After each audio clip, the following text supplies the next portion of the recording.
सह्याद्रीपासून हिंदुस्थानच्या वतीनं महाराष्ट्राच्या गडकिल्ल्यांचं संवर्धन व्हावं त्यासाठी विविध उपक्रम आपण महाराष्ट्रभर राबवत असतो। ही संवर्धन चळवळ फक्त महाराष्ट्रापुरतं मर्यादित न राहता संबंध हिंदुस्थानापर्यंत गेली पाहिजे हे खऱ्या अर्थानं सह्याद्रीपासूनची विचारधारा आहे। आणि आनंदाने सांगावं असं वाटतं गेल्या 15-20 वर्षाचा इतिहास पाहता ही चळवळ आता महाराष्ट्राच्या बाहेर आंध्र प्रदेश असेल, कर्नाटक असेल, अगदी अरुणाचल प्रदेश इथपर्यंत त्या ठिकाणी पोहोचलेली आहे। भविष्यामध्ये जर सर्व शिवभक्तांनी शंभूभक्तांनी अशी साथ दिली तर आपली ही चळवळ 7 समुद्रापलीकडे सुद्धा जायला वेळ त्या ठिकाणी लागणार नाही।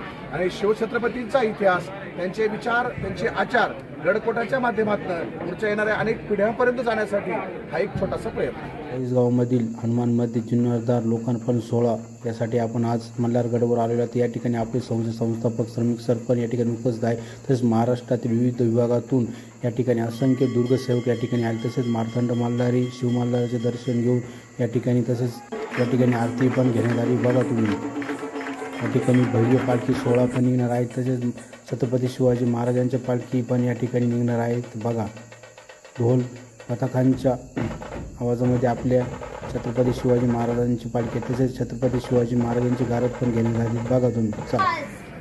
गणपती गजपती भूपती प्रजापती सुवर्ण रत्न श्रीपती अष्टवधान जागृत अष्टप्रधान वेष्टित न्यायालंकार मंडित शस्त्र अस्त्र शास्त्र पारंगत राजनीती धरंदर प्रौढ प्रताप पुरंदर क्षत्रिय कुलावतंस सिंहासनाधीश्वर महाराजाधिराज योगीराज श्री श्री श्री छत्रपती शिवाजी महाराजांचा छत्रपती शिवाजी महाराजांचा छत्रपती शिवाजी महाराजांचा धर्मशास्त्र पंडित ज्ञान गोविंद सरदार रणधुरंदर छत्रपती संभाजी महाराजांचा छत्रपती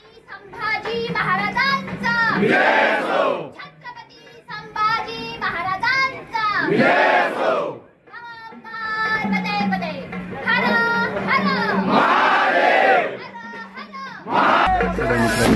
श्री छत्रपती शिवाजी महाराजांची पालखी मोठ्या उत्साहात काढण्यात आली। बघा तुम्ही या ठिकाणी आपल्या संस्थेचे संस्थापक श्रमिक सरपंच या ठिकाणी उपस्थित आहे। तसेच महाराष्ट्रातील विविध विभागातून तसेच चाळीसगावमधील मोठ्या संख्येने या ठिकाणी सह्याद्रीचे दुर्गसाहेब मोठ्या संख्येने उपस्थित होते। ढोलांच्या ताशामध्ये बघा तुम्ही आपली छत्रपती शिवाजी महाराजांची पालखी काढण्यात आली। तसेच पारंपरिक नृत्य पण या ठिकाणी सादर करण्यात आले। नक्कीच बघा तुम्ही। तसेच पुढे मान्यवरांचे मनोगत पण बघा चला।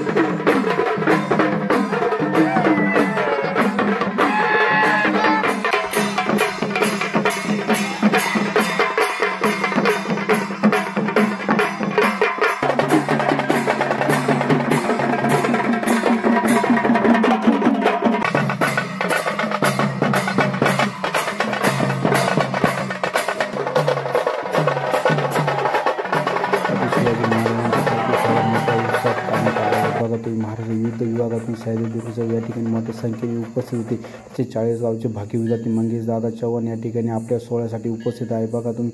तसेच संस्थेचे वरिष्ठ अधिकारी पण या ठिकाणी आपल्या सोहळ्यासाठी उपस्थित आहे। चाळीसगावासह तसेच महाराष्ट्र विविध विभागातून या ठिकाणी मोठ्या संख्येने सह्याद्री दुर्गसाहेब उपस्थित आहेत। बघा तुम्ही। तसेच या ठिकाणी मोठ्या उत्साहात त्यांच्या हस्ते लोकार्पण सोहळा पार पडला। बघा तुम्ही। तसेच मोठ्या उत्साहात मंडळाची उद्घाटन करण्यात आली। चला।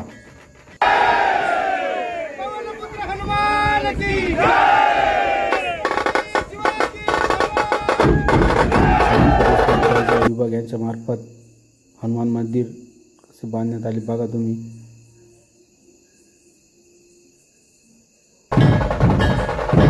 पुढे आपण नक्की बघा मान्यवरांचे मनोगत, मान्यवरांचा सत्कार।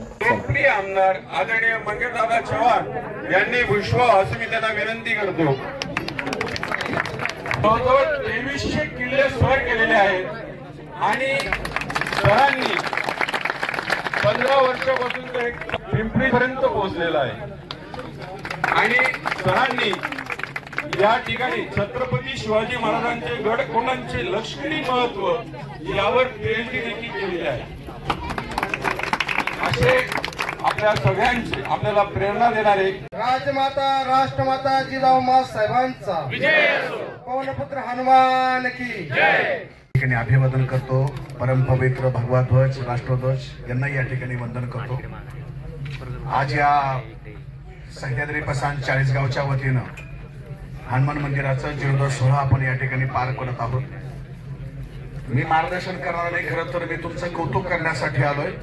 कारण सह्याद्री पसाणच्या वतीनं जो काही आपण विचाराने वसा घेऊन चाललो होतो त्या विचाराला अनुकूल असं प्रतिसाद देत आपण या ठिकाणी सुंदर असं मंदिर या ठिकाणी उभारलं आणि त्याचा लोकार्पण सोहळा ज्यांच्या खऱ्या अर्थानं शुभ हस्ते होतोय ते आपले खऱ्या अर्थानं जुने दुर्गसेवक आणि आमदार मंगेश दादा यांचं मी मनापासून आभार मानतो. कारण त्यांच्याशिवाय हा सोहळा अपूर्णच राहणार होता.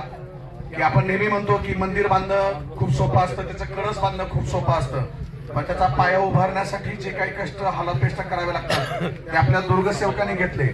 परंतु पाया जरी उभा राहिला तर त्याच्यावरचं कळस जोपर्यंत पूर्ण होत नाही तोपर्यंत मंदिर पूर्ण होत नाही. आणि खऱ्या आजच्या या सह्याद्री प्रतिष्ठानने आयोजित केलेल्या या हनुमान मंदिराच्या लोकार्पण सोहळ्यासाठी मंचावर उपस्थित असलेले बऱ्याचदा वय आणि पद हे ठिकाणी आले तर सरांचं देखील मी या ठिकाणी ऋणात राहू इच्छितो. त्याचबरोबर मंचावरील सर्व मान्यवरांचं मी मनापासून या ठिकाणी आभार व्यक्त करतो. त्या